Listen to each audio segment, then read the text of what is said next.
स्वागत आहे तुमचं वाळंज फॅमिली इन कॅनडा या यूट्यूब चॅनलमध्ये. तर खूप दिवसातून आज ब्लॉगिंग करायचा मुहूर्त लागला आणि मुहूर्ताचं कारण पण तसंच आहे. ह्या दिवशी जर ब्लॉग केला नसता तर काय केलं असतं अजून. तो दिवस म्हणजे आहे 1 मे महाराष्ट्र दिन. ॲक्च्युली कॅनडामध्ये आज 4 मे आहे.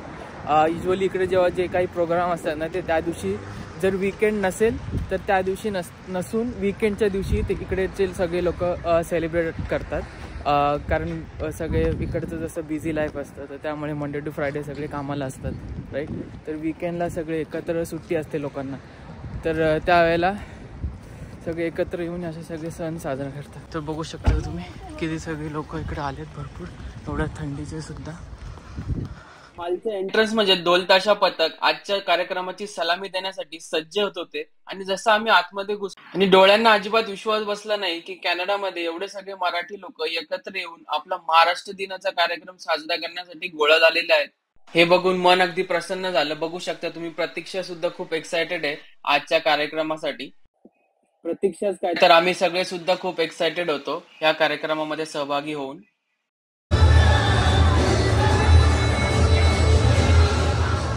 मस्त रत्नागिरीचे हापूस सुद्धा आले होते. आम्ही एक बॉक्स घेतलाय आणि वास पण एवढा मस्त होता ना, खरंच वाटलं नाही की कॅनडामध्ये असे आंबे भेटू शकतात.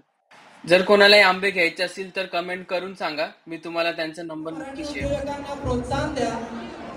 खायचे खूप सारे स्टॉल्स आहेत, शॉपिंग करा.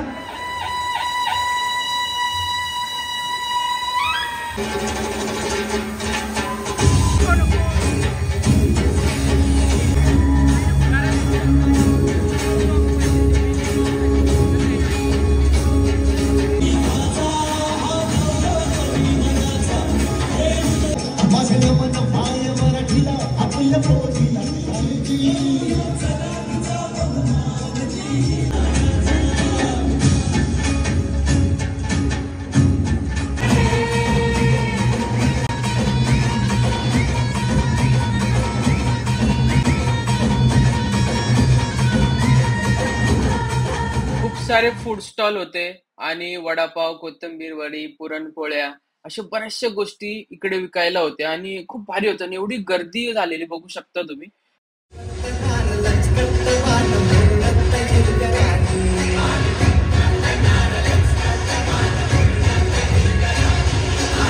जय शिवाजी, जय भवानी, जय Shivray.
Your time starts now. 60 seconds.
या वर्षीचा 2025चा गरजा महाराष्ट्र म्हणजे महाराष्ट्र दिनाचा कार्यक्रम कॅनडाच्या टोरंटो शहरामध्ये साजरा करण्यात आला. आय होप हा व्हिडिओ तुम्हाला आवडला असेल आणि खूप भारी वाटलं. असं वाटलंच नाही की आम्ही कॅनडामध्ये आहे, असं वाटलं की आम्ही महाराष्ट्रातच कुठेतरी किंवा फॉर दॅट इन्स्टन्स असं वाटत होतं की आम्ही इंडियामध्येच आहोत. जेव्हा आम्ही त्या हॉलच्या आतमध्ये एंटर केल्यापासून आम्हाला सारखं वाटत होतं. आता आम्ही घरी जायला निघालो, पण बाहेर आलो परत आम्हाला आम्ही लिटरली विसरून गेलेलो की आम्ही कॅनडामध्ये. पण आता बाहेर आलो गाडी काढायला तर असं वाटलं शिट आम्ही का बाहेर आलो आणि का हा कार्यक्रम जो आहे संपला. कारण परत मग आपलं तेच डेली रुटीन. आतमध्ये गेलं कसं आपलं भारतासारखं वाटत होतं, सगळे आपली लोक, मराठी भाषा सगळीकडे आणि छान आपलं फूड पण होतं आणि सगळे आपले कार्यक्रम. खूप भारी वाटलं, मजा वाटली आणि थोडंसं पंप पण झालं. आणि आपली जी मराठी संस्कृती असं कॅनडामध्ये सगळे लोक जपतात आहेत, त्यामुळे ही गोष्ट आपल्या मुलांसाठी सुद्धा चांगली आहे की त्यांनासुद्धा ही सगळी जी आपली संस्कृती ती बघायला भेटेल. तर thank you for watching the video guys. हा व्हिडिओ जर तुम्हाला आवडला असेल तर नक्की लाईक करा, शेअर करा, सबस्क्राईब करा. तोपर्यंत हेल्दी राहा आणि हेल्दी राहा, मस्त राहा. Bye bye.